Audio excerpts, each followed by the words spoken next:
Hi friends, welcome to my channel. இந்த வீடியோவில் நம்ம என்ன பார்க்க போகிறோம்னா, தச்சு முடித்த ப்ளவுஸ் வந்து ஷோல்டர் வந்து லூஸ் ஆகுது. அதை எப்படி நம்ம சரி பண்ணலான்னு தான் பார்க்க போகிறோம். அதுக்காக நான் 1 இன்ச்சு வண்ணமும் ஒரு 5 இன்ச்சு நீளம் வச்சு ஒரு பீஸ் எடுத்துருக்கிறேன். அதை 2ஆக ஃபோல்டு பண்ணி ஸ்டிச் போட்டுக்கிறேன். ஸ்டிச் பண்ணி அதை 2ஆக கட் பண்ணி ஒரு பீஸை வந்து இந்த ஷோல்டர் பக்கத்தில் கை நம்ம ஸ்டிச் பண்ணியிருக்கிறேன் இல்லை, அந்த பக்கத்தில் வச்சு ஸ்டிச் பண்ணிக்கிறேன். அடுத்த பீஸை அடுத்த கையில் வந்து ஸ்டிச் பண்ணிக்கலாம். இப்போ நான் 2 ஸ்டிச் பண்ணிக்கிட்டேன்.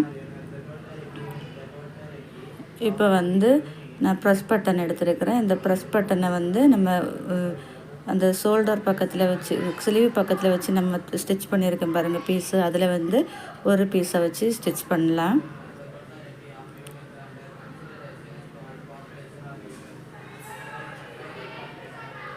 அடுத்த பீஸை வந்து ஷோல்டர் பக்கத்தில் வச்சு தையல் போடலாம்.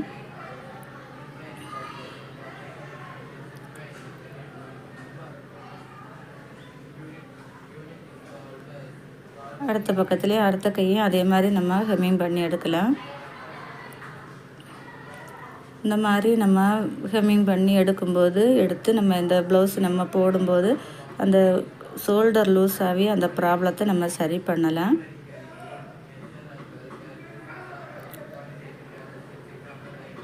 நீங்களும் இதை ட்ரை பண்ணி பாருங்கள். இந்த வீடியோ உங்களுக்கு பிடிச்சிருக்குன்னு நினைக்கிறேன். இந்த வீடியோ பிடிச்சா ஒரு லைக் பண்ணுங்கள், ஷேர் பண்ணுங்கள், சப்ஸ்கிரைப் பண்ணுங்கள். நெக்ஸ்ட் வீடியோவில் பார்க்கலாம். பாய்.